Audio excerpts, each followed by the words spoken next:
Si mnajua hata mimi nimewahi kusupport bwana kitendawili. Si mimi na Musalia huyu. Si tulisukuma kitendawili 2007 mpaka akakuwa prime minister. Si Kalonzo na Mudhama huyu. Si wamemsukuma kitendawili 2013, wamemsukuma kitendawili 2017, ni kweli ama si kweli? Mimi niliwachana na kitendawili mapema kwa sababu niliona hii mtu haamini Mungu. Na kama mtu haamini Mungu, ukiona mtu analalamika kanisa ikijengwa, huyo ni mtu anaamini Mungu?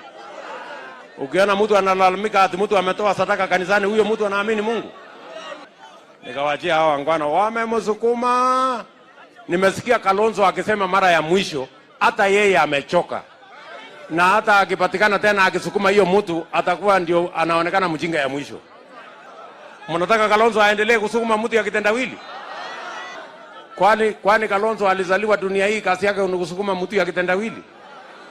Si mimi niliwacha kusukuma mtu ya kitendawili? Si Musalia aliwacha kusukuma mtu ya kitendawili? Si huyu Mudhama amewacha kusukuma mtu ya kitendawili? Nauliza nyinyi watu wa Kilome, mnataka Kalonzo aendelee kusukuma kitendawili ama aungane na sisi tutengeneze serikali? Nawauliza. Mimi nauliza nyinyi na nataka mnijibu.